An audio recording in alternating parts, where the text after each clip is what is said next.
their seats as quickly as possible. In accordance with Standing Order 43, the time for member statements has concluded. And I call the Prime Minister. Thanks, Mr Speaker. I inform the House that the Deputy Prime Minister and Minister for Defence will be absent from question time for the next 3 days. The Minister for Defence Industry will answer questions on his behalf in relation to defence. I will answer questions on his behalf in relation to foreign affairs.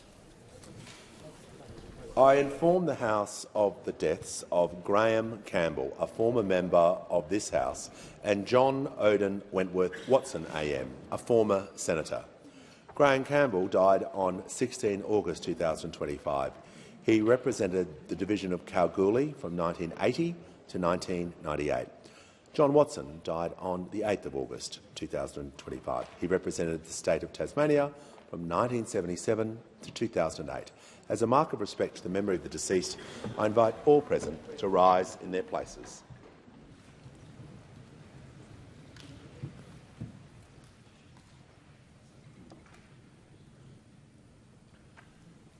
I thank the House. We shall move to questions without notice. Are there any questions? And I give the call to the Honourable the Leader of the Opposition. Thank you, Mr Speaker. My question is to the Prime Minister.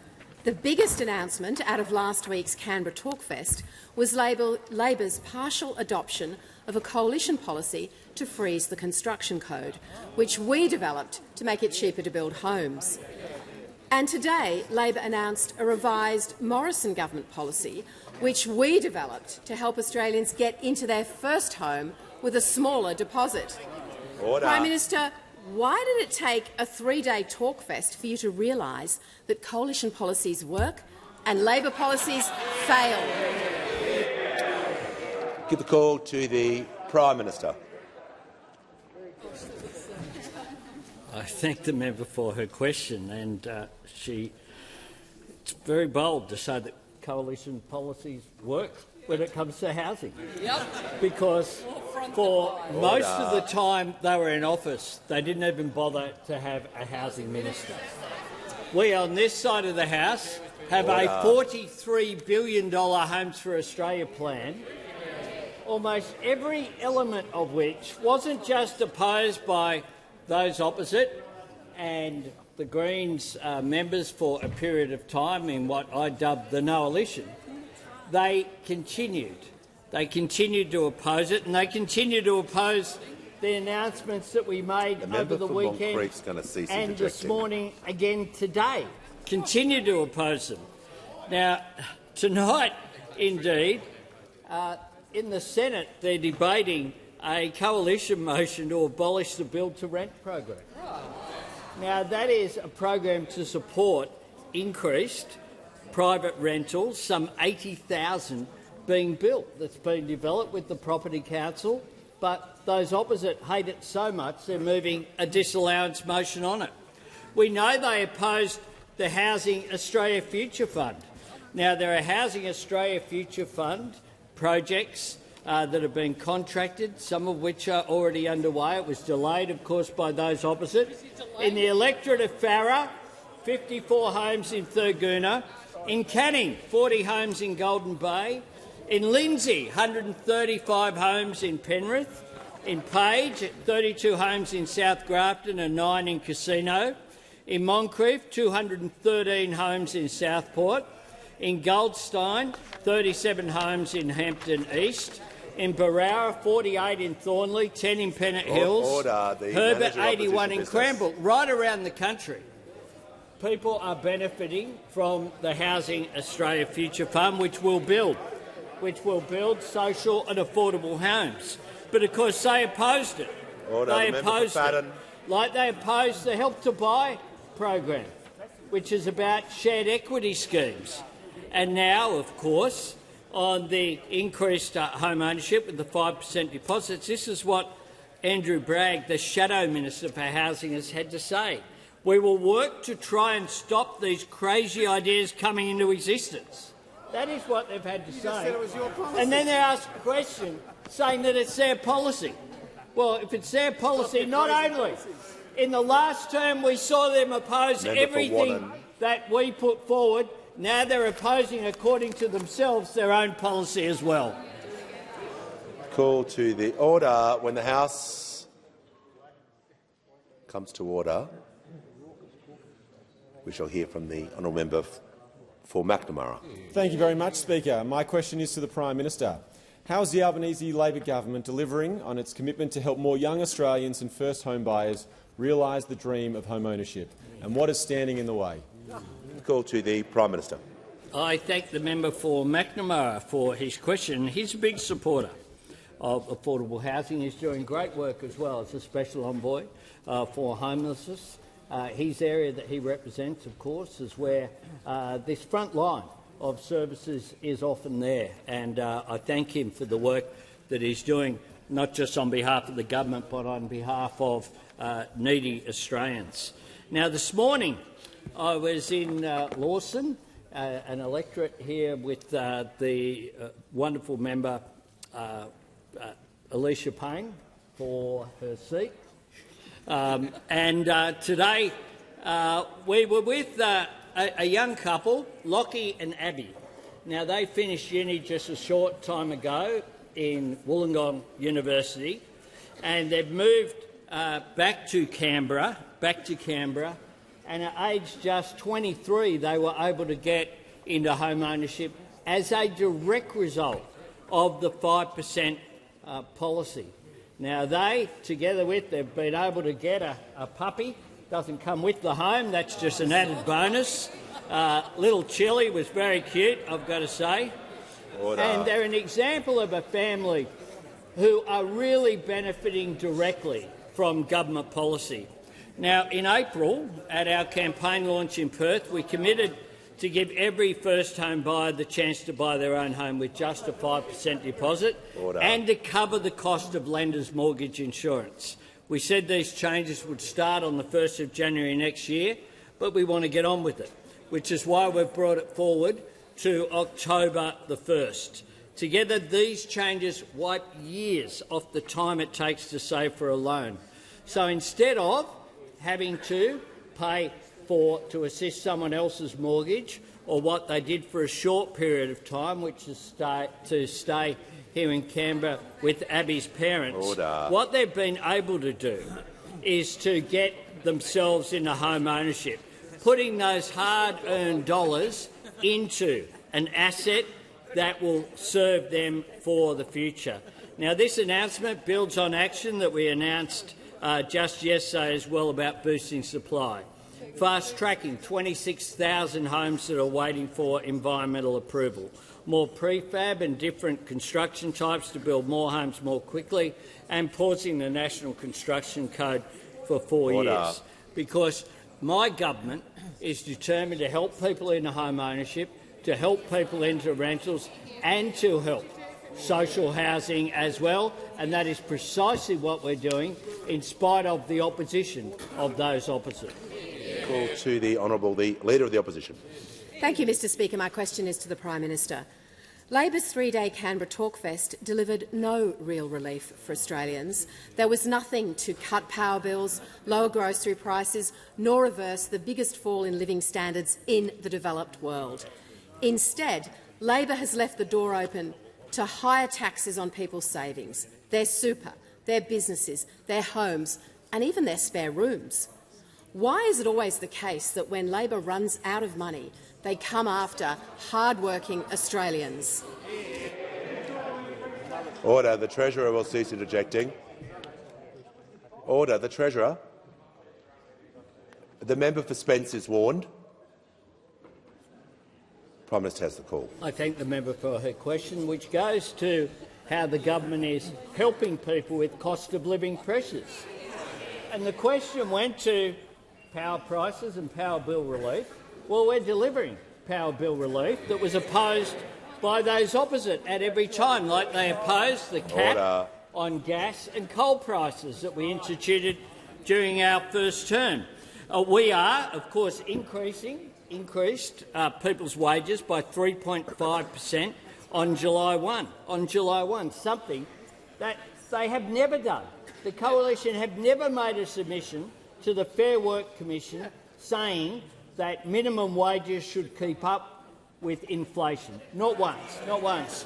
But we've done it not once, we've done it not twice, we've done it 3 times, each and every year. we have put that forward. Of course, on July 1 also, paid parental leave went to 24 weeks, and super is now being paid on government-paid parental leave, as an example of us not looking after just people today, but looking after people for tomorrow as well, the retirement incomes of women in particular. We have, of course, a very successful program run by the Minister for Energy, which is cutting 30% of home batteries to permanently cut power bills. Now, that's been taken up by tens of thousands of Australians, particularly in our outer suburbs and our regions. On July 1 as well, paid prac for nursing, teaching, social work and midwifery students, something never supported by those opposite. We also, of course, have had legislation passed in this parliament cutting student debt by 20%, something that those opposite said was regressive, something that those opposite said was waste as well. So I find it extraordinary that we get asked a question in this place about cost of living and what assistance my government is giving. Because on the issue of tax that was also raised, what we know is that when we introduced our tax cuts on March at Stage 3 and then backed it up in March, the Stage 3 changes that we put in place to make sure all 14 million Australians got tax cuts, those opposite, including the Leader of the Opposition, said that they should wind it back, wind it back, wind it back. Order. Then on March 25th, this Treasurer introduced tax cuts not just once next year but the year after. Those opposite not only voted against it, they said that they would introduce legislation into this parliament to increase the taxes for all 14 million Australians. Only one side of this House is concerned, although a bit more than one side Order. now, The Prime Minister's is concerned about cost of living, and that is concluded. this side. The call to the member for Griffith. Thank you, Mr Speaker. My question is to the Minister for Housing, Homelessness and Cities. Minister, how is the Albanese Labor government helping Australians get into a home of their own, and are there any risks? I give the call to the Minister for Housing, the Minister for Homelessness and the Minister for Cities. Thank you so much, Speaker, and I want to thank the member for Griffith for her question. She's only been here 3.5 months, Speaker, and she's already a hugely powerful advocate for helping more people in her community get into the dream of home ownership. Mr Speaker, housing is a life-defining challenge for millions of people around our country. We hear about it from young people, many of whom feel they will never have the chance to own their own home. We hear it from parents who feel immense guilt that they cannot give their children the stability that they grew up with. We hear it from renters whose rents are going up too high and too often. Now, Speaker, since we came to government, we've already seen 180,000 Australians get into home ownership with our government's backing. But let's be absolutely clear. First home buyers in this country need and deserve more support, and that is exactly what they're going to get under the Albanese government. Speaker, today the Prime Minister announced that we're expanding our 5% deposit scheme to be available for the first time to every single first home buyer in our country. We promised we'd do this at the election, and we're delivering 3 months early. These changes will now roll out from 1 October this year. Speaker, there will be no income limits. There will be no limit on the number of places, and we'll have house price caps that actually reflect the cost of the homes where you live. Now, Speaker, so many Australians that I talk to are in housing distress because they just can't see that pathway to getting into the housing market. This 5% program expansion will change the lives of tens of thousands of Australians every single year, and it's actually not that often that the federal parliament can do something that meaningful that quickly. We saw the proof in the pudding this morning, Speaker, and the PM mentioned that we got the chance to meet with the member for Canberra, two of her fantastic constituents, Lockie and Abby. This is an absolutely gorgeous young couple who have just bought their own home, and they've done it with the backing of our government with a 5% deposit. Now, Lockie and Abby talked about this experience they've had of buying their own home. They said they never would have been able to do this without the 5% deposit scheme. And, Speaker, they just described this immense relief that they feel that they can spend their mid- and late 20s paying off their own mortgage, not someone else's. So they're fully settled into this beautiful home in Canberra, They've got a gorgeous little dog, Chili, not as cute as Toto, Speaker, but definitely up there. And they now host these, yes, exactly, PM, right here for you. And they and they told us about how they're hosting these regular movie nights in their own home. And it was just these simple pleasures that come with that stability that we've been able to support them with. Now, Speaker, that's not all on home ownership. We'll expand this scheme on 1 October. Before the end of the year, Help to Buy will provide the opportunity eventually for thousands of people to get into home ownership. We're tackling the housing crisis from every angle, Speaker, building more homes, making it better to rent, making it easier to buy, and on 1 October our government will open up a realistic pathway for tens of thousands of Aussies this year to get into their own home. Concluded. Before I call the member for Clark, I'll just do some quick acknowledgements. I'm pleased to inform the House that present in the gallery today is a Canberra Fellowship delegation from Timor-Leste, led by Mr Domingos Auguste, President of Timor-Leste Parliamentary Committee B. Accompanied by the delegation is Her Excellency Ms Minez Maria Delamar, the Ambassador of Timor-Leste. I'm also pleased to advise the House we are joined by Ambassador Valeria Suquia and the Vice Minister of Foreign Affairs of Uruguay, who is accompanied by the Ambassador Diana Pia, Ambassador of Uruguay to Australia. On behalf of all members, welcome to the House of Representatives. Give the call to the honourable member for Clark. Speaker, my question is to the Minister for Financial Services. Minister, the insurance industry is failing Australians. For instance, health insurance premiums are sky high, but returns to policyholders are at rock bottom, while payments to private hospitals are, in fact, still so bad that many are in financial distress or closing. Meanwhile, for property insurance, premiums are going through the roof and vast areas are being declared uninsurable. Minister, what exactly is the government doing about this? I'll give the call to the Assistant Treasurer and the Minister for Financial Services. I thank the member for his question, and I commend his long-term advocacy for the people of Clark and his thoughtful contribution on a wide range of policy issues during my time in this chamber. I do acknowledge that a number of households across our community are feeling cost of living pressures in insurance, whether it be property insurance or health insurance. I'll deal with property insurance first. And can I say that this is a long-standing and complex issue? I do want to acknowledge the member for Calare and my predecessor Stephen Jones for having initiated or promoted an inquiry into flood insurance, which I chaired in the previous term. That was an inquiry which dealt with a range of issues which were much broader than flood insurance, though, and which went to systemic issues of risk across a number of communities. And can I say that coming out of that inquiry there were 86 recommendations, most of which were unanimous across members of the government, members of the opposition and the crossbench. There are already a range of things that are occurring as a result of those recommendations. For example, the General Insurance Code of Conduct is now going to be approved by ASIC, a measure which the industry has accepted and which I say is at least in part a result of that inquiry. In addition, the General Insurance Code of Conduct will be enforceable going forward once it is redesigned by the industry in consultation with other stakeholders. They are measures which will make a real difference to consumers. In addition, work is underway to standardise certain terms which the industry is undertaking and which I am engaging with industry and consumer groups in relation to. Again, that will make insurance policies easier for consumers to digest. And there are a range of other processes underway to make sure that the actual clauses in the Insurance Code of Conduct provide protections, appropriate protections around cash settlements, around temporary accommodation and other issues. Can I also say that the work of my colleague, the Minister for Emergency Services, continues. The Disaster Ready Fund and the Hazards Insurance Partnership are key measures by which the government is spending far more on mitigation than it used to and is informing those projects through the Hazards Insurance Partnership.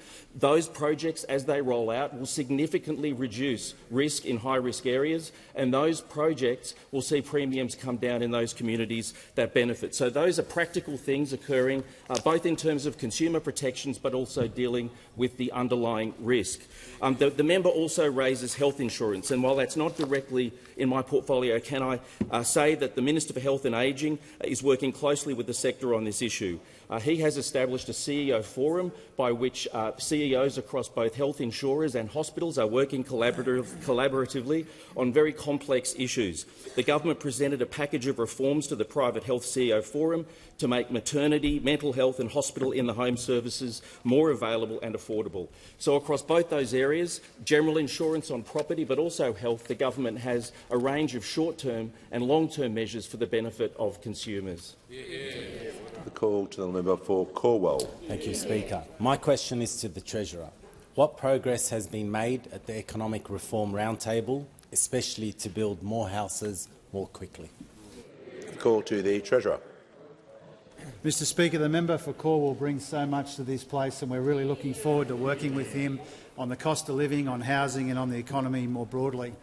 Housing approvals in our economy are up almost 30% since this time last year, and that's a good reminder of the work that we are doing and the progress that we're making, but we acknowledge that we've still got a very long way to go together. We know it still takes longer to approve a house than to build one, and that there's more to do to hit our ambitious housing target. And that's why the announcements we made yesterday and today are so important, especially when it comes to approvals. I pay tribute to the Housing Minister and the Environment Minister for yesterday's announcement in particular. We are blitzing the approvals backlog and we are building more homes. And there was very strong support for this urgent action at the Economic Reform Roundtable. It's a very good example of the consensus and the momentum that we were able to build there in really important areas. Housing was a key consideration, but it wasn't the only focus. More broadly, we know that the best way to grow living standards over time is to make our economy more productive and more resilient and our budget more sustainable. We also know that the worst decade for productivity growth in this country was the 2010s under those opposite. And we know that weak productivity growth has been part of our economy for the last couple of decades, not just the last couple of years, and it's also a challenge shared around the world. It will take time to turn it around. But the Economic Reform Roundtable was a really cherished opportunity to sharpen our focus, to share our ideas, to build some consensus and to build some much-needed momentum in our economy. And there were 10 reform areas agreed as priorities. 1, housing, as I said. Secondly, a single market in the Federation. Thirdly, simpler trade and tariffs. 4, better regulation. 5, faster approvals. 6, AI as a national priority. 7, attracting investment. 8, skills. 9, tax. And 10, modernising government, Mr Speaker. Now, from these directions, we are already working up urgent actions like those announced yesterday by my colleagues, and there is more to come, Mr Speaker. We have been making progress in our economy. We've seen that in the inflation data. We've seen it in interest rates coming down and real wages growing. We have an agenda. We're focused on delivering the agenda that we took to the election, but we know that the best way to work out the next steps in our economy and in our country is to do that in our usual considered and consultative and collaborative way, because we know that the best progress we can make, whether it's in housing or the economy more broadly, is to make that progress together. Call to the member for Grey. Thank you, Mr Speaker. My question is to the Prime Minister. The Albanese Labor government has presided over a historic rise in red tape in the housing sector, including over 1,500 new regulations in the Treasury and infrastructure portfolios, as well as a massive expansion of the national construction codes.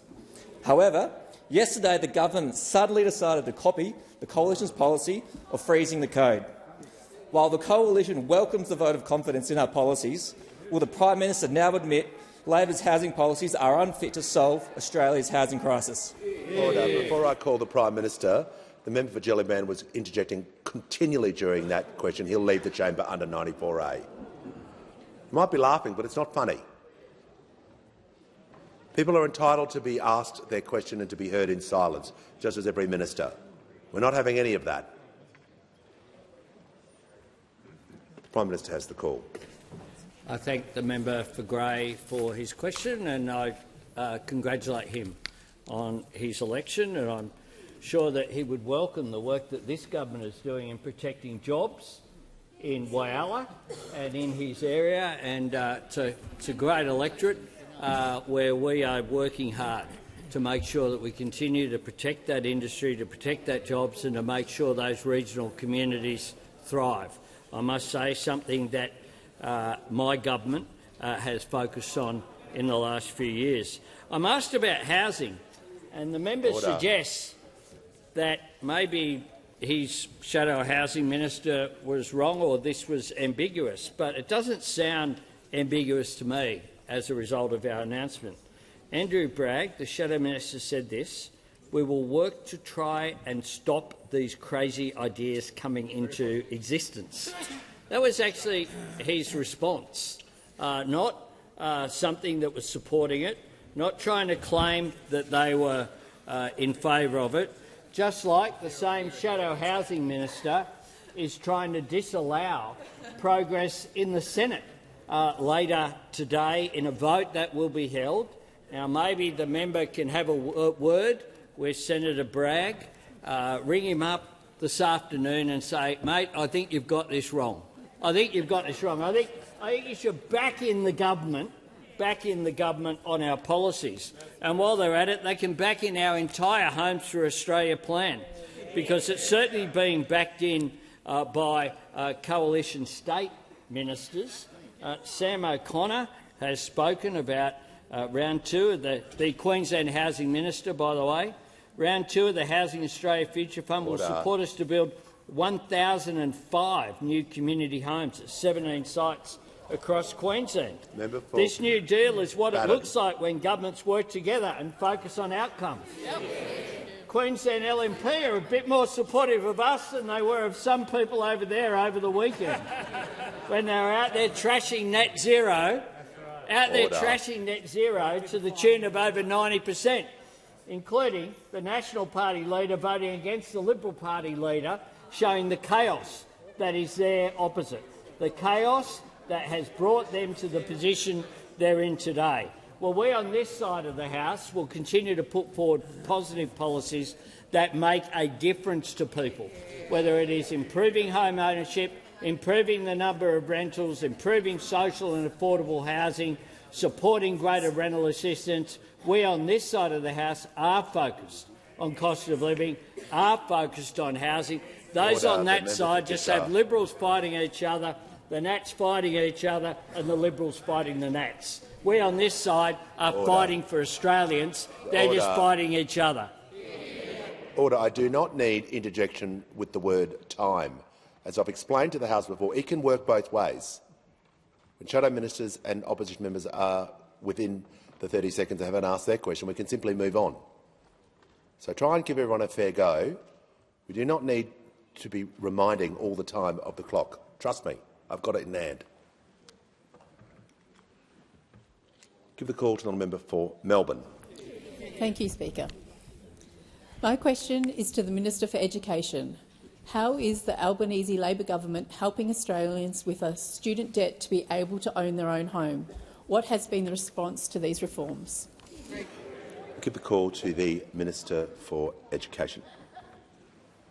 Thanks very much, Mr Speaker. And can I thank the member for Melbourne for a question? She gets this. She represents more young people with a student debt than anywhere else in the country. And young people don't always see something for them come election on the ballot paper, but they did this year, and they voted for it in their millions.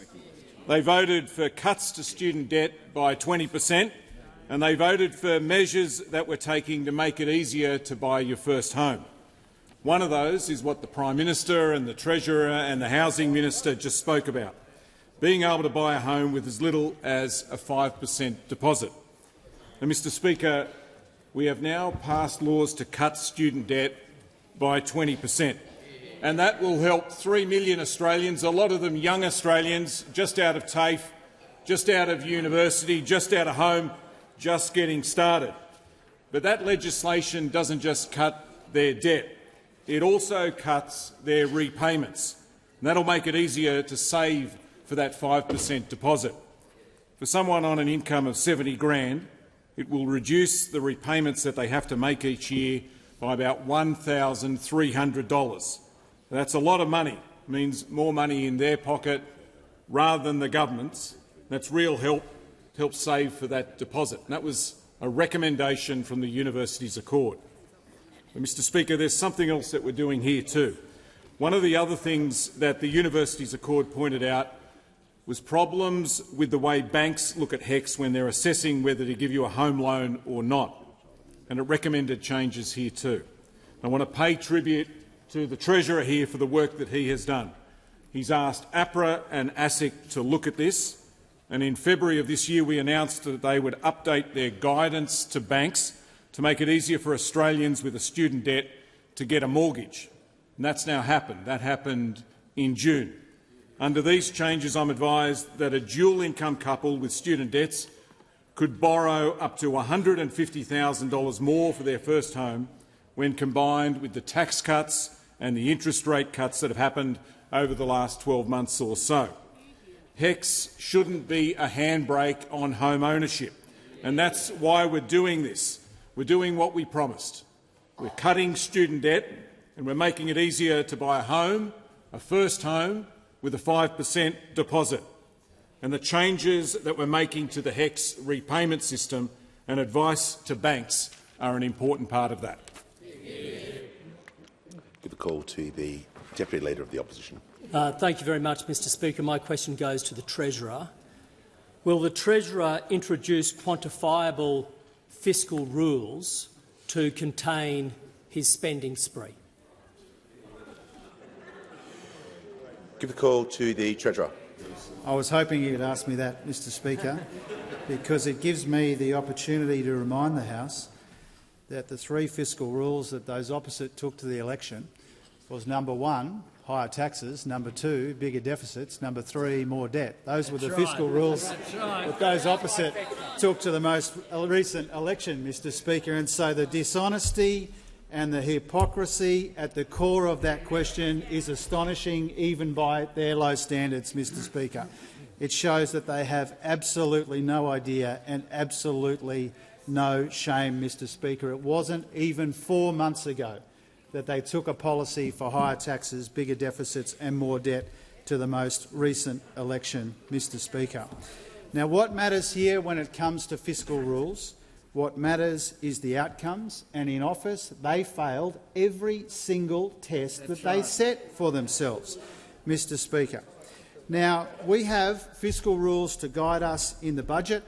Those rules are to improve the budget position, and we have.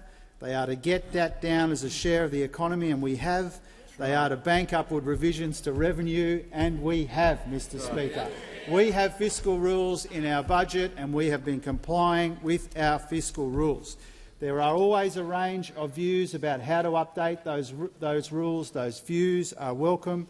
We consider our fiscal rules before every budget, Mr Speaker. Those rules are important, but what matters more than that are the outcomes.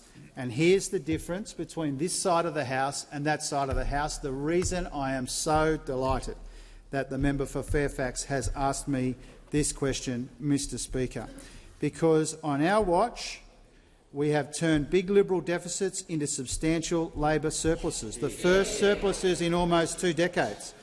We have engineered the biggest positive turnaround in a budget in nominal terms in the history of the Federation.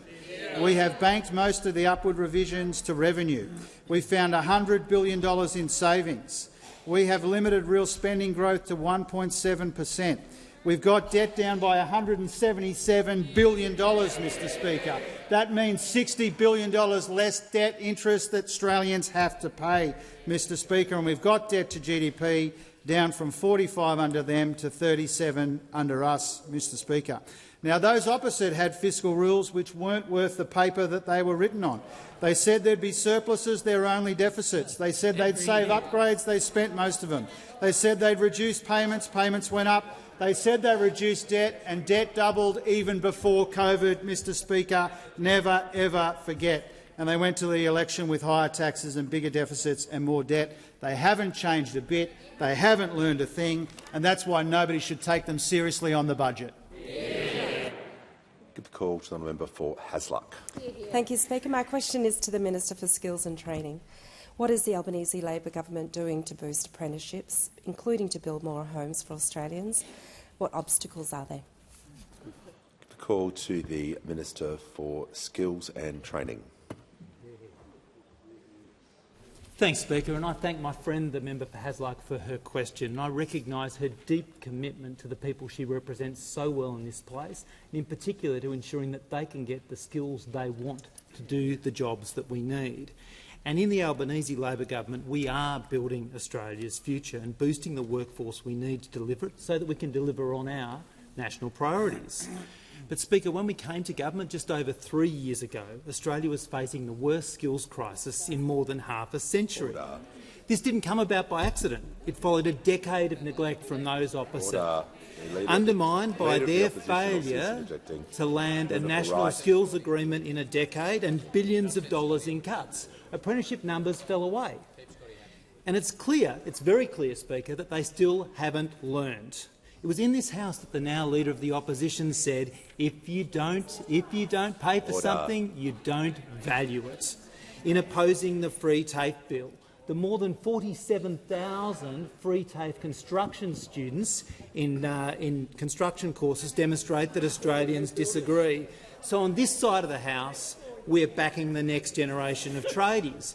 We've doubled we've upped the living away from home allowance for the first time in 20 years, and we've doubled the amount we provide to employers to take on an apprentice living with a disability. The most recent data shows us that construction industry apprenticeships are up 11% compared to pre-pandemic, but we are leaving no stone unturned when it comes to boosting apprenticeships, so we can build more homes for Australians.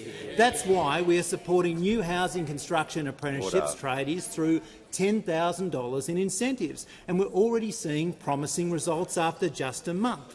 We know these incentives, which are also really important cost of living relief, are encouraging more Australians to pick up the tools and to become tradies, to gain skills, make a contribution and build a career.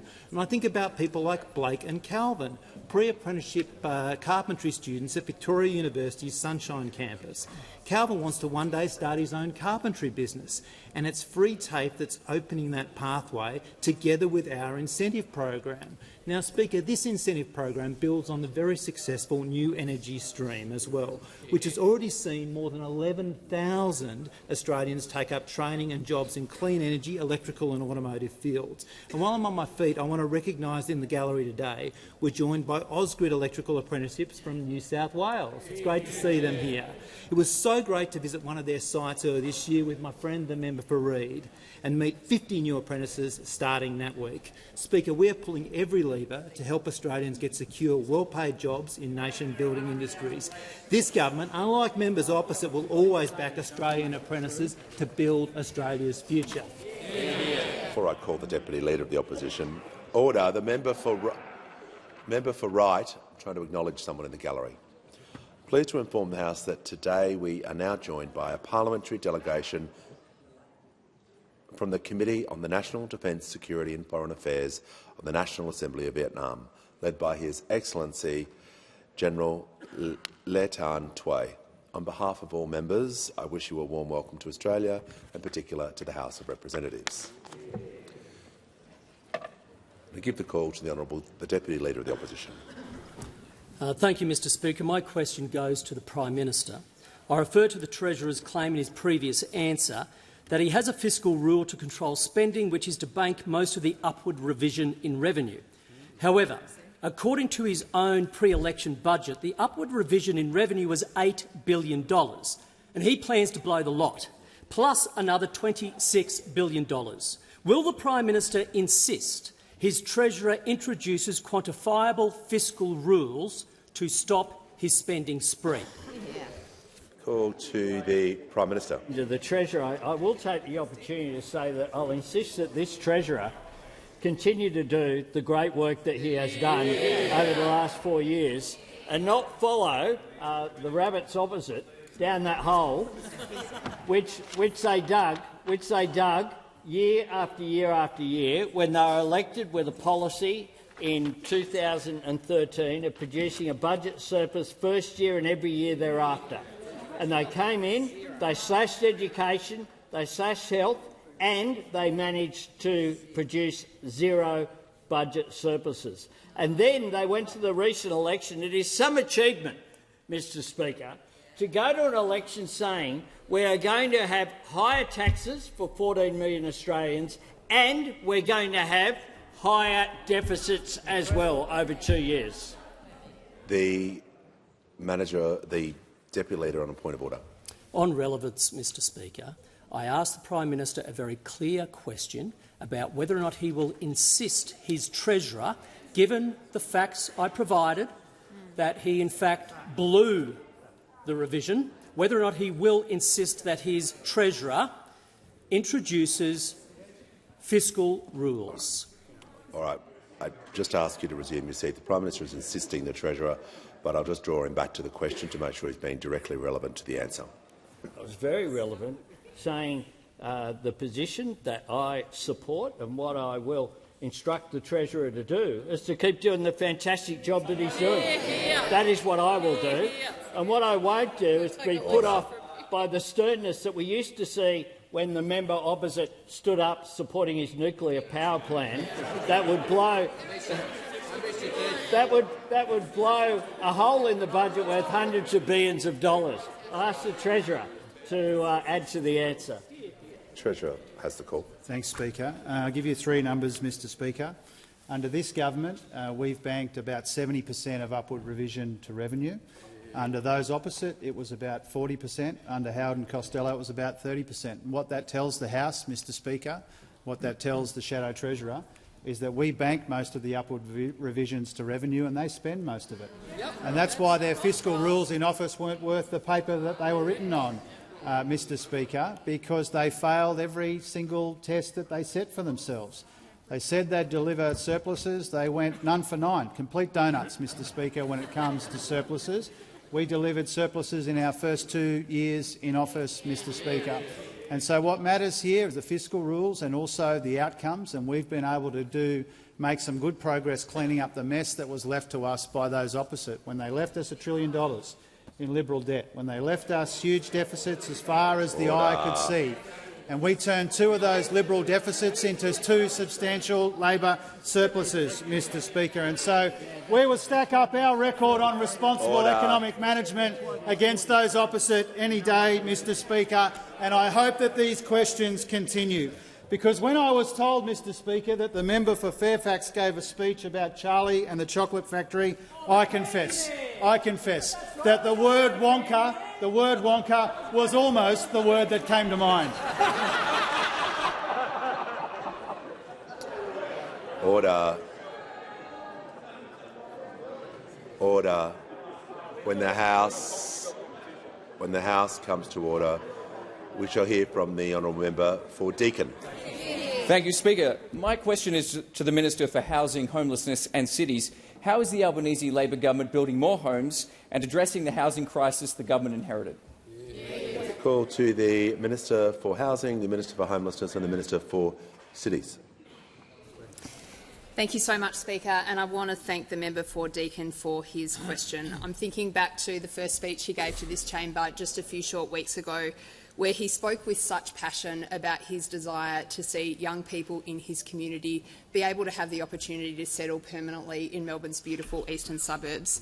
And, Speaker, I know he's hugely proud of being a government that's tackling this housing crisis confronting our country from every single angle. Now, Speaker, we're in the middle of a housing crisis that's been cooking in our nation for 40 years.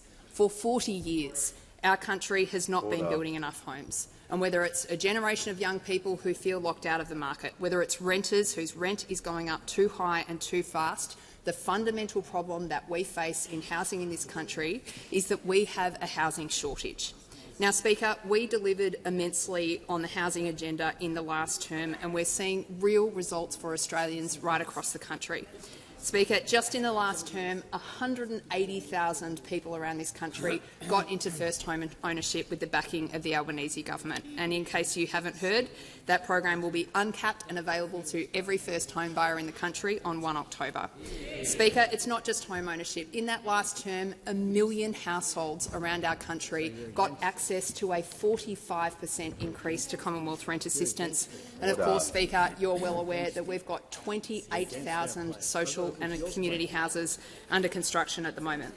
Now, Speaker, what we know about a housing shortage is that there's really only one way out of it, and that is building, Speaker. We've got to build more homes, and that's the ultimate answer to our housing issues as a country.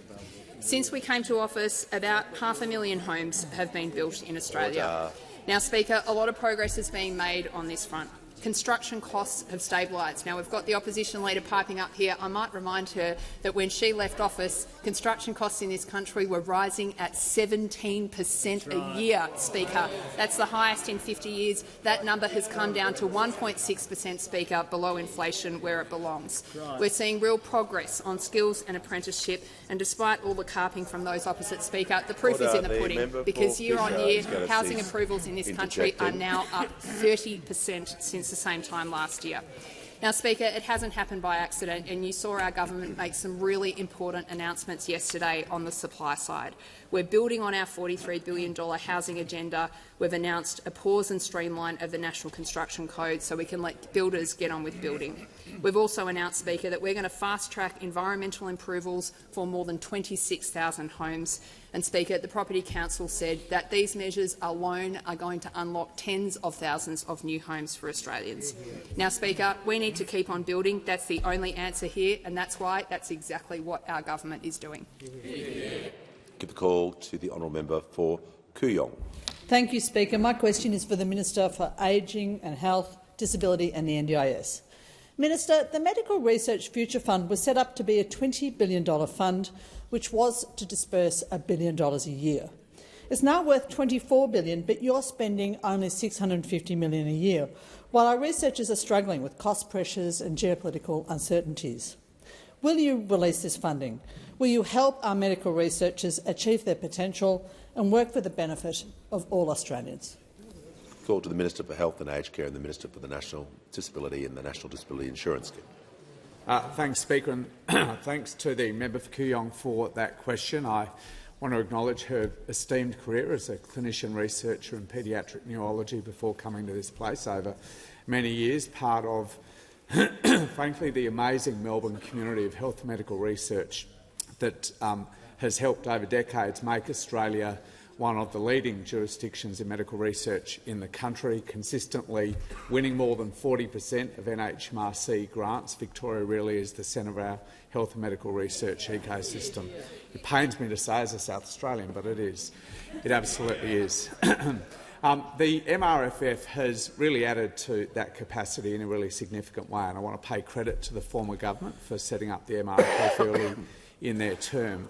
It flowed from I tried to give the Leader of the Opposition a compliment, but couldn't stand it. Couldn't quite stand it.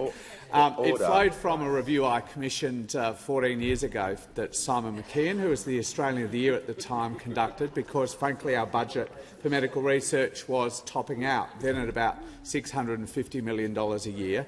The recommendations were to lift that significantly. It's now $1.5 billion a year because of the MRFF, as well as increases in the NHMRC budget. That's almost 2.5 times the budget that we had at the time the McKeon review was set up.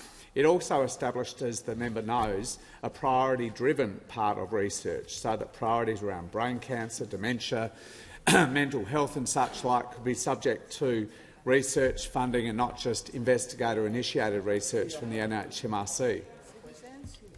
Order. The member for Kooyong on a point of order. It's a pretty simple question, Mr Speaker. Is the minister going to disburse more money from a fund which is overfunded to the tune of $4 billion already? Yes, I can appreciate the member would like a direct answer, but I need to make sure the minister is being directly relevant under the standing orders, and so far he is. He has another 1 minute 12 seconds to address the other parts of the question, and I'll ask him to make sure his answer is directly relevant. Thank you. The member asked about the addition of capability for researchers, and I was trying to address the fact that not only is there 2.5 times as much money, there's also a priority-driven stream of research funding now that I think is a real addition to what we've had for decades. The member is right. There has been a policy decision in government, going back to the former government, to cap allocations from the MRFF at $650 million a year, which, as I said, added to the $850 million budget of the NHMRC, adds up to that $1.5 billion. And I know there is a debate within the research community about that. That debate will play out excuse me, again, as part of the development of a national strategy for health and medical research. A draft of that strategy is due to be published very shortly, and I'm sure there'll be a discussion about the maximum allocation. and also the Treasurer and Finance Minister have just conducted their 10-year statutory review of the MRFF, and that review will be published shortly as well. Call to the honourable member for Solomon. Speaker, my question is to the Minister for Employment and Workplace Relations. How is the Albanese Labor government supporting wages and job creation, especially so that we can build more homes for Australians? Call to the Minister for Employment and the Minister for Workplace Relations. Well, thank you, Speaker. I'd like to thank the member for Solomon for his question, but also his commitment to those working Australians right across the country, but also in Darwin and Palmerston, and making sure that they can earn more and keep more of what they earn. Of course, in our first term, we have improved workplace laws, which are now delivering real wage increases and more secure jobs. The most recent data released by the ABS confirmed that real wages have now grown 7 consecutive quarters under the Albanese Labor government. And of course, the data also demonstrates the strongest annual real wages growth in 5 years. ABS data also confirms that the government is delivering more jobs for Australians. Since we were elected in May 2022, we've seen more than 1.1 million jobs created. This is an 8.6% increase, which represents a higher rate of employment growth than all other major advanced economies over the same period. Now, of course, we have ambition for more jobs. We are not going to be complacent. We're committed to creating more jobs for Australians, including those in the construction industry.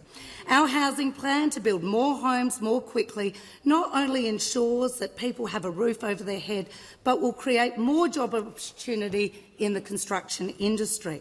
By streamlining housing approvals and cutting red tape, taking action on delays in approvals, as the Housing Minister has said, we'll see more builders and tradies on construction sites rather than filling out forms.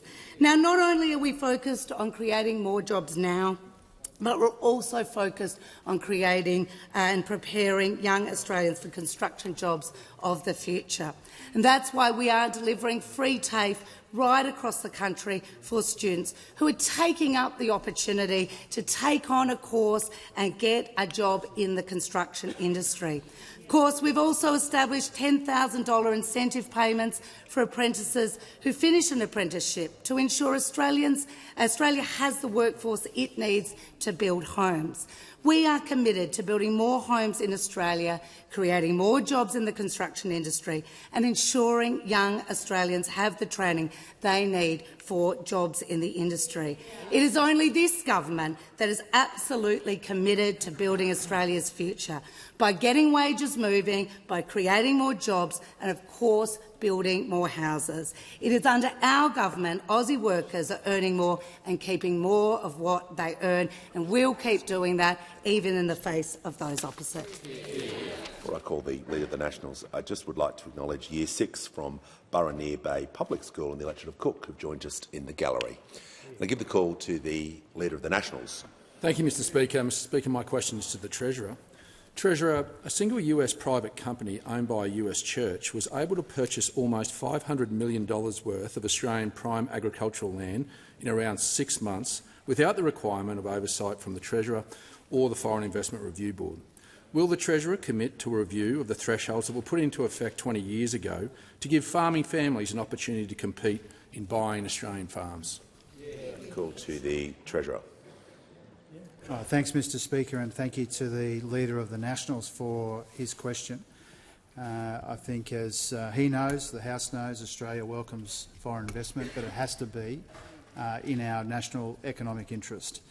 There are strict rules and thresholds that apply to people purchasing agricultural or commercial land in Australia. These are enforced, again, as he knows, by the foreign investment decision of the Treasury. We allocated almost another $16 million in the 24 budget to enhance this kind of monitoring and enforcement, and also to strengthen and streamline the system. The settings and thresholds in this case are applicable to private investors from the United States. They were established by our free trade agreement, which was entered into by the Coalition 20-odd years ago, and that remains the case today. What we are doing, Mr Speaker, is we're making sure that our foreign investment arrangements keep pace. Obviously, we see these sorts of cases pop up from time to time. We spend time analysing those cases and working out whether a change is necessary. But overall, the FIRB system is robust. We have made some recent changes. They've been about quickening the pace of approvals.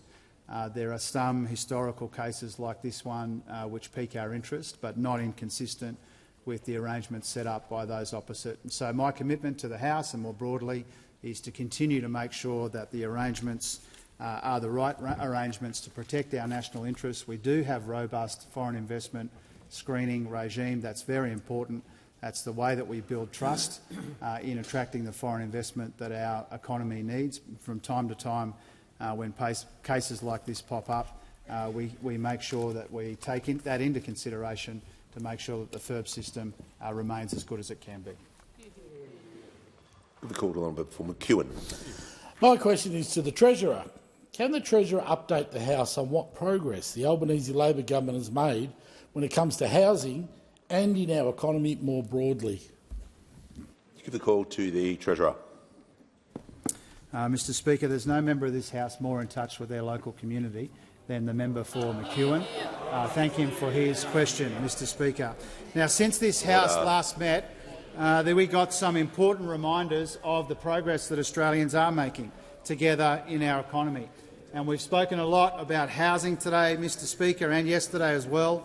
And a really important part of that recent progress has been made on interest rates, Mr Speaker. When we came to office, interest rates were already rising because inflation was much higher than it is now, and it was rising fast. Now inflation has fallen substantially and in a sustained and welcome way.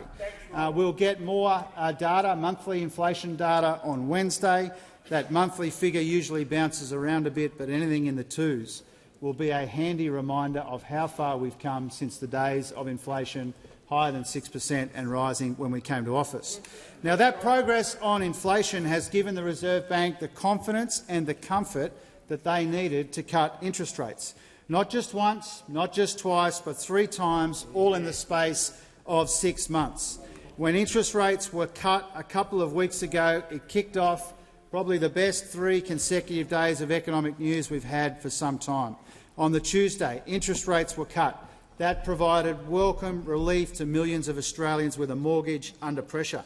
On the Wednesday of that week, annual real wages grew for the 7th consecutive quarter, the strongest real wages growth in 5 years. And remember, real wages were falling fast when we came to office. On the Thursday of that week, unemployment ticked down and we learned that around 25,000 jobs were created, new jobs, in the month of July. Under this government, it remains the case that average unemployment is lower than for any other government in the last 50 years. And last week we saw confidence lift substantially and the stock market cracked 9,000 points for the first time ever. Now, we know that there is much more work to do. We know that people are still under pressure. We know that the global environment is uncertain, that growth in our economy is softer than we want it to be, and there are persistent structural issues which we are paying attention to. We know that the economy is finely balanced between the progress that we have made as Australians and the more productive economy that we need to see in the future to sustain that progress in living standards. Now, those opposite, they always want to talk our economy down. And when they talk our economy down, they talk the Australian people down as well, Mr Speaker. Under this government, we have come a long way together. We are focused on delivery. We're considering the next steps in a collaborative way because we know that the best progress that we make is the progress we make together. You can see that in inflation, interest rates, real wages and low unemployment. Give the call to the honourable member for McKellar. Thank you, Mr Speaker. My question is for the Treasurer. In February 2023, the government commissioned a review of public sector board appointments. At that time, the Minister for the Public Service stated, "In line with the government's commitment to transparency, a report will be published after the review is finalised in mid-2023. The final report was handed to government over 18 months ago, and yet last sitting week the government opposed a motion in the Senate for an order of production of documents to make the report public. Treasurer, why has the government reneged on their self-declared commitment to transparency? Call to the Treasurer. Thank you, Mr Speaker, and to the member for Mackellar for the opportunity to answer this question on Minister Gallagher's behalf. And I begin by saying that the government has a broad and ambitious public service reform agenda. It is about transparency. It is about making sure that we make the best appointments that we can as a government as well. And the Briggs report is an important part of that work, but it's not the only part of that work. In our first term, we improved and reformed the public service to boost its capability, its integrity and its performance under a wasted decade under the coalition defined by Robodebt. We established the National Anti-Corruption Commission. We strengthened protection for whistleblowers. We embedded stewardship as a core value of the public service into law. We provided critically needed resources to underfunded areas of the public service, like processing the backlog of veterans' claims as well. I pay tribute to the minister for that. Now, all of this is part of our ambitious agenda, and we did, as the honourable member said, ask Linnell Briggs to review the arrangements for appointments to public service boards as well. We asked Linnell Briggs to provide us with advice on clarifying the role of public sector boards and the skills we need on those boards, how board members should be identified and recruited, and how we improve the diversity of board membership. And here we have been making very substantial progress. We've improved public sector board diversity since coming to office. The most recent data showed us that much more than half of government board positions are now held by women, the highest level since reporting began in 2009. And I know that the member for Mackellar cares deeply about diversity when it comes to government appointments. I wanted to say it's a source of considerable pride to me as Treasurer and to this government. In the Treasury portfolio, for the first time, a woman as the head of the Reserve Bank, for the first time as the head of the PC, for the first time as the head of Treasury. Mr Speaker. The member for Mackellar on a point of order. Relevance, Mr Speaker. Just the point of the question was, will the report be made public and when? Thank you. Yes, I understand you'd like a date, but the Treasurer needs to be directly relevant. He is giving context regarding the board appointments that he has made, and that is being directly relevant. So he may continue. Yeah, thank you, Mr Speaker, and to the honourable member again. The point that I'm making there is Linnell Briggs is one of her main things that we asked her to focus on was diversity in appointments, and we've got a very good record on this side of the House when it comes to diversity in appointments in the Treasury portfolio. For the first time, Treasury, PC and the Reserve Bank all led by women, and I thank them for accepting those key appointments. Now, we've received the Briggs report, as the honourable member rightly points out. We are working through it in our usual considered and methodical way. We'll make the report public in due course following that careful consideration. Call to the member for Brisbane. My question is to the Leader of the House. How has the Albanese Labor government used Parliament to deliver more homes for Australians? And is there anything before Parliament that puts these homes at risk? Call to the Leader of the House. Thanks very much, Speaker, and I thank the member for Brisbane for the question. And it's good to know that we now have a member for Brisbane who will always support the building of more homes for Australians. That importance of supply is something that, when it's talked about, there's claims across the chamber that we agree on supply. The Deputy Leader of the Opposition and Shadow Minister for Industry, Skills and Training in the previous term actually said that supply was the key. The Deputy Leader of the Opposition only said last week, boosting housing supply is the closest thing we have to a silver bullet. A silver bullet. So it's worth having a look at, when that silver bullet has been in front of the House, how people have dealt with it, as to whether they've actually tried to boost supply. When the Housing Australia Future Fund was introduced, that was 30,000 homes at stake, 30,000 social and affordable homes. When it was introduced, February 23, the Coalition voted against it. The Greens ran out of the room. In May of that year, the Coalition and the Greens teamed up in the Senate to delay it. In June, Coalition and the Greens again teamed up in the Senate to delay it. In September of that year, it finally passed, but with the Coalition still opposed to 30,000 homes. But that wasn't the only measure to come before the parliament. Help to Buy was another that came before the parliament. Now, for that, it wasn't 30,000 homes, 40,000 homes at stake. Maybe then those opposite would be interested in the silver bullet. What did they do in November 23? When it was introduced, Coalition and the Greens teamed up in the Senate to delay it by 2 months.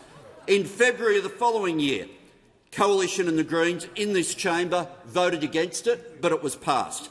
September of that year, nearly a year after it was introduced, Coalition and the Greens again voted to delay 40,000 homes, and only in November of last year it was finally passed, with the Coalition still voting no.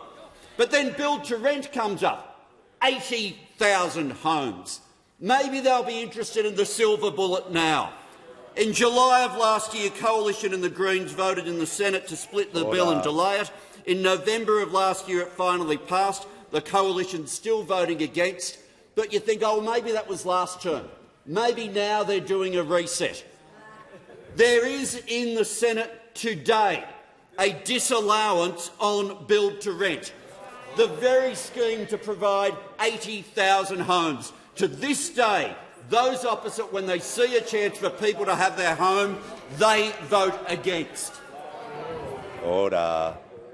Give the call to the Manager of Opposition Business. Thank you, Speaker. My question is to the Prime Minister. This morning the Prime Minister snapped at a journalist saying he had given, quote, 5,324 answers, end quote, as to why he has failed to secure a meeting with the President of the United States. Can the Prime Minister table these 5,324 answers? And could the Prime Minister explain to the Australian public whether his decision to recognise the State of Palestine means he is more likely to get a meeting with President Trump or less likely to get a meeting with President Trump?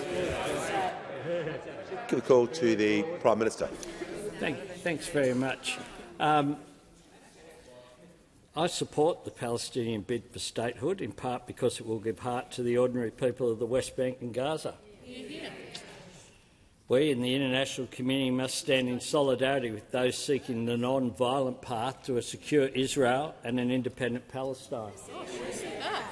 After 2 generations of strife and war, are we going to admit to our children that their parents could not even find a path to peace, or worse still, that we did not even try? They're not my words, they're the words of your leader. And the fact is that we take international policy seriously. And the fact that the Manager of Opposition Business asked such a flippant question about the relationship between Australia and the United States or about Middle East peace shows how unworthy they are, those opposite.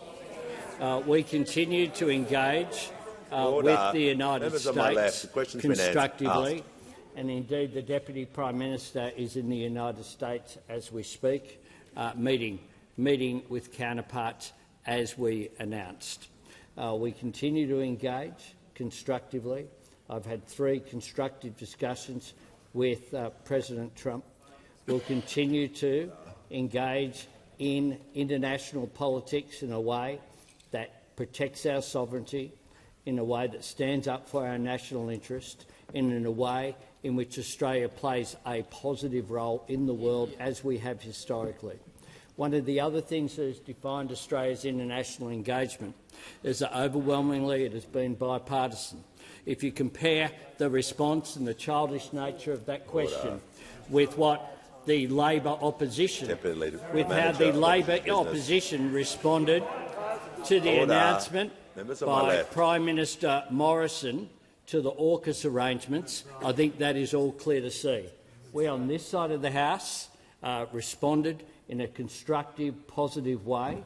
We always stood up for Australia's interests, and I note and I want to thank the member for Canning for his remarks, where he said recently, just last week in an interview, that when the Australian Prime Minister is up against any criticism which can be seen to be criticism of Australia, he'll stand up for Australia. That is something that we consistently have done, and will continue to stand up for the national interest, and they'll continue to show just how irrelevant they are. Order. Give the call to the member for Gilmore.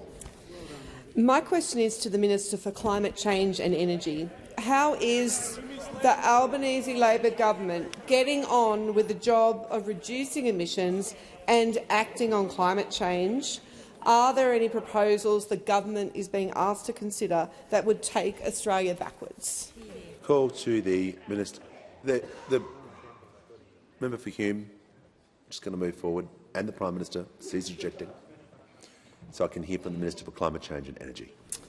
Thank you very much, Mr Speaker. I thank my honourable friend for the question. I can report to the House that Australia and Australians are making real progress when it comes to climate action, Mr Speaker. Today we've seen the release of Australia's emission data showing a reduction in Australia's emissions in the year to March of 6.5 million tonnes in every sector apart from transport. That is Australia and Australians getting on with the job. And Australians are also getting on with the job of installing cheaper home batteries, Mr Speaker. I'm pleased to report to the House that as of today,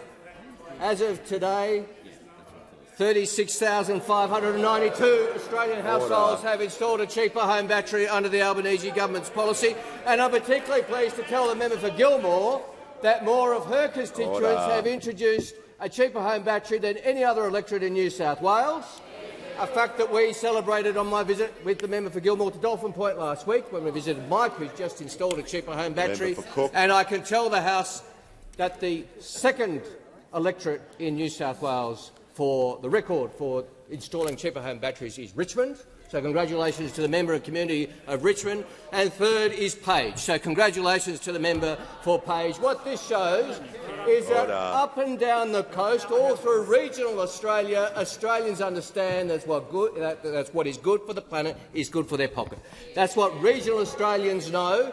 They know that they can get on with the job of reducing bills and emissions in their household just as we can in the country. Now, the honourable member asked me if we're being asked to consider any alternative plans, and of course the House is. Now, we know, Mr Speaker, you can feel the tension in the air. The country is waiting with bated breath on tenterhooks to find out what the Canavan review might possibly recommend when it comes to net zero. He's been charged by the Leader of the Opposition, the National Party, on telling them what they should do, what they should think about net zero. But not everyone's waiting. Not everyone's waiting for the results of the Canavan review. The Leader of the Nationals was out on the weekend voting to scrap net zero at the LNP conference. We saw the anti-net zero bill introduced this morning, formally moved this morning, not by the member for New England, it turns out, but by the member for Wide Bay, seconded by the member for Groom, Mr Speaker. I will always yield to the member for New England. The member for New England will have to state his point of order. Relevance, definitely on relevance. At the start he got the bill wrong, now he's got the date it was introduced wrong. It was actually introduced quite some weeks ago. It's not a point of order. The member for New England has been here long enough to know that is an abuse of the standing orders, and he's now warned.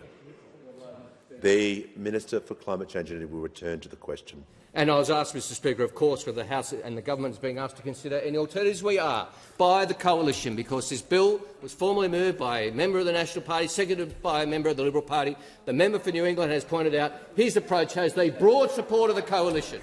Nothing unites them as much as opposing dealing with climate change. Nothing unites them as much as saying to regional Australia, we will do nothing about the challenge of climate change, which will see droughts and natural disasters increase their damage across regional Australia. That's why regional Australia looks to this side of the House for leadership when it comes to climate. Order.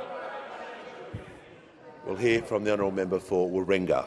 Thank you, Mr. Speaker. To the Prime Minister, the CSIRO estimates that every $1 spent on disaster preparation saves up to $11 on disaster recovery costs, yet less than 13% of the National Emergency Management Agency's budget is spent on preparation and resilience. Disasters are now costing $38 billion per year to Australians. Will you take this opportunity to re-evaluate funding priorities and ensure greater investment in resilience? The call to the Prime Minister. I thank the member for her question, and I'll ask the Minister, McBain, to add to my comments. But we are certainly very conscious about the cost of climate change. It is real. It is real, and in recent months I, of course, have been to regional South Australia visiting drought. I have been to the mid-north coast where there have been floods. Order. The member for Moncrieff. And I've been to South Australia as well, Kangaroo Island, just last week, seeing firsthand the impact of climate change. There is no question that whilst you can't say every single weather event in Australia is because of climate change, what you can say is that the science told us that there would be more events and they would be more intense, and that is what we are seeing playing out. Now, with the range of funds, including the announcement that I made last week, was about changes to the RIC program being made available so that the issue of resilience and investment can be made through that program for issues which are unprecedented, of course. In South Australia at the moment, what you have is a combination of events. You have the floodwaters flowing down through the Murray-Darling Basin, impacting with sediments being washed out and nutrients into the water there. But the thing that's really having an impact is that the water is about 2 degrees higher than it normally would be at this time of the year. That is having an impact on the environment, which is having an impact, therefore, on our economy. So I think the member is quite right to point towards investing up front. That's something my government is looking at in a range of areas as well as providing for local infrastructure programs that the minister might want to talk about as well. Call to the Minister for Emergency. Order. The member for Moncrieff. I'm trying to call the Minister for Emergency Management. Local government. Minister, and it's because of this Prime Minister that there is actually investment in disaster response and readiness. We've created the Disaster Response Fund, a $1 billion fund over 5 years, with projects already being rolled out in rounds 1, 2 and 3 just announced. Big projects like levees, as well as small projects like lifting up the capability of culverts to 2-lane concrete bridges. But not only is it important to invest in hard infrastructure, the soft infrastructure is incredibly important, investing in preparedness programs in local communities across the country, just like communities in Lismore that I visited last week, or south-west Queensland, which I visited the week before, working with those local councils on priority projects in disaster readiness. Call to the honourable member for Aston. Thank you, Speaker. My question is to the Attorney-General. How is the Albanese Labor government progressing reform to the Working with Children checks system, and are there any recent updates to this important work? Call to the Attorney-General. Thank you, Mr Speaker, and I thank the member for her question. Because the foremost priority of any government is to keep Australians safe, and that especially extends to the most vulnerable in our community, our young people. So I'm pleased to inform the House, Mr Speaker, that on the 15th of August, Attorneys-General from across Australia agreed to deliver ambitious reforms to address systemic gaps in working with children check regimes. Attorneys-General agreed to toughen the system to ensure that if you're banned from holding a working with children check in one jurisdiction, you're banned in all of them. So banned in one, banned in all. Now, importantly, Mr Speaker, the Commonwealth states and territories were united in our commitment to progress this reform and urgently work towards implementation by the end of this year. And secondly, Attorneys-General also agreed to strengthen risk assessments and exclusion criteria for working with children checks, meaning improved safeguards for children and families. And third, the Commonwealth has also committed to progressing a national continuous checking capability, with the aim to have continuous near real-time monitoring of national changes to criminal history information of working with children check holders. And this builds on a pilot already underway by the Australian Criminal Intelligence Commission.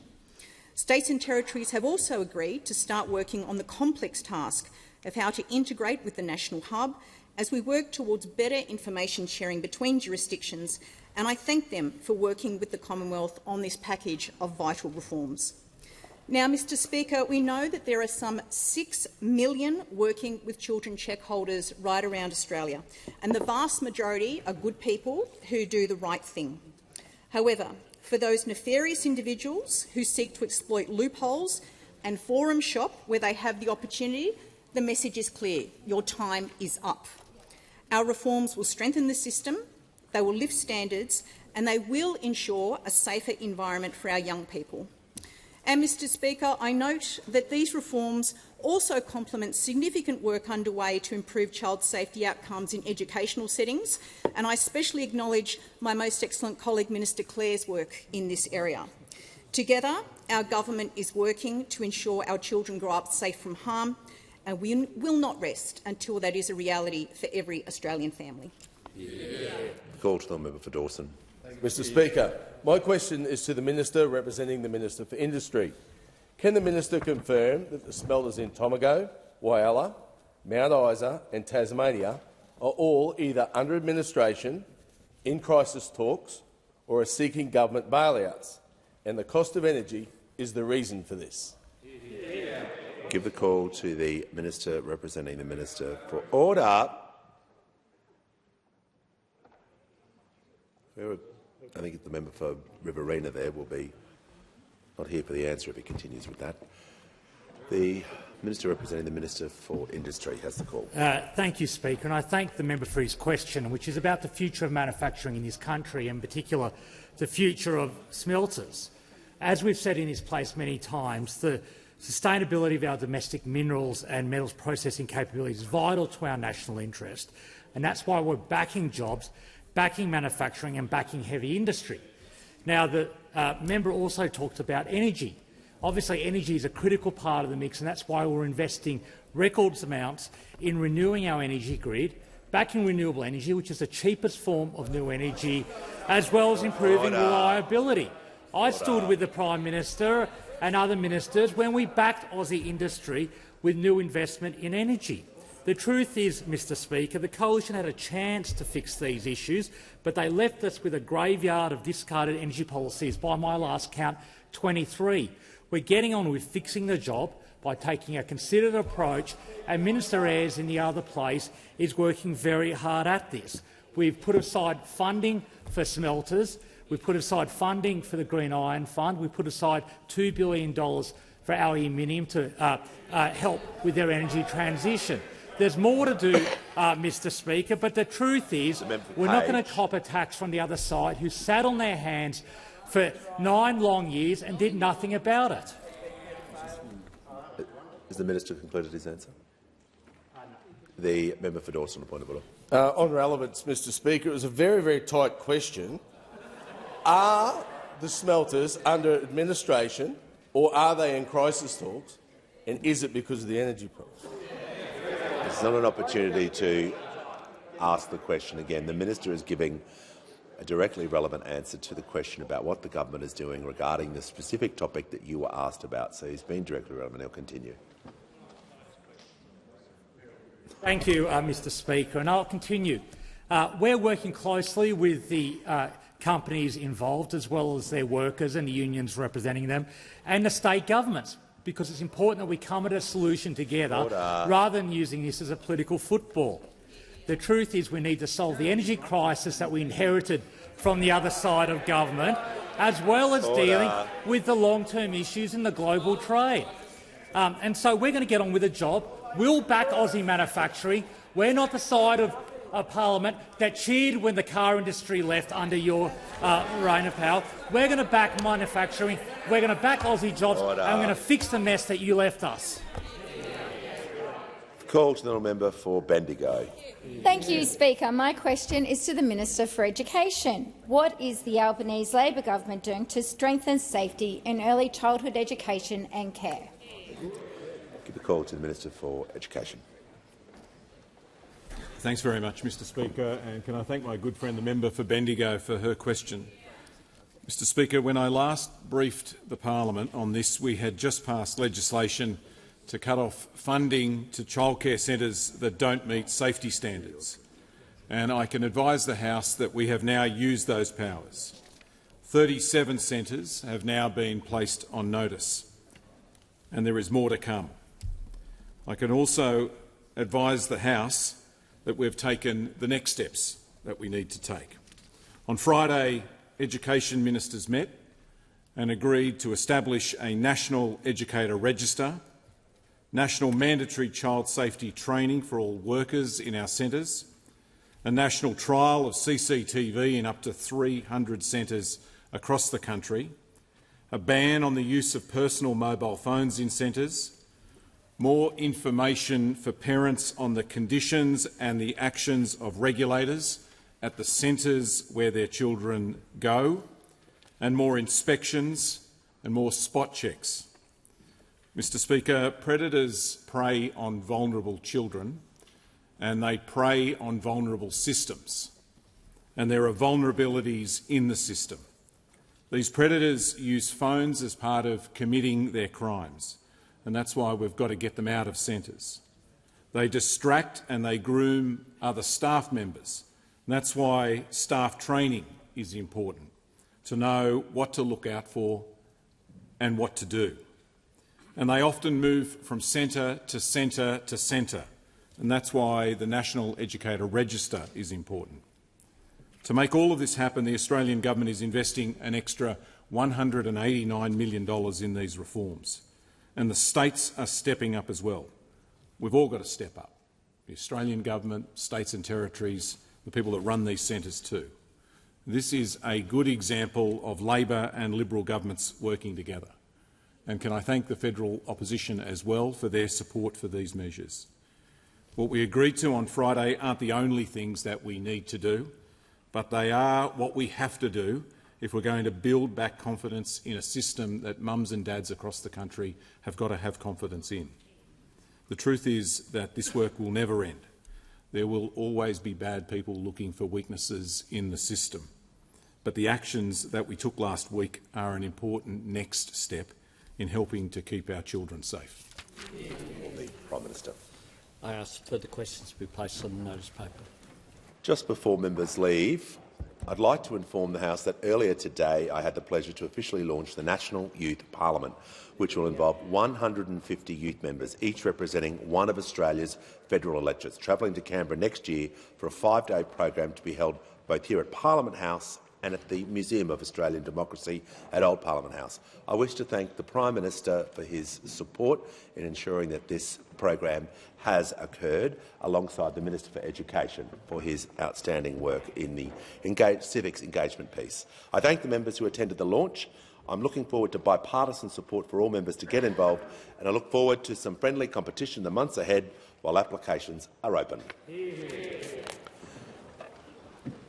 The Minister for Emergency Management has indicated she seeks to add to an answer or address the House.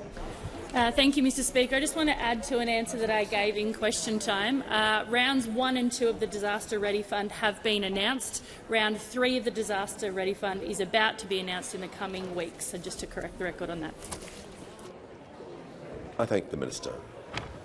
And we move to papers. And just before I call the Leader of the House, I present the Auditor-General's Performance Audit Report No. 1 of 2025-26, entitled Implementation of Ethical Framework by the Department of Employment and Workplace Relations, Department of Employment and Workplace Relations.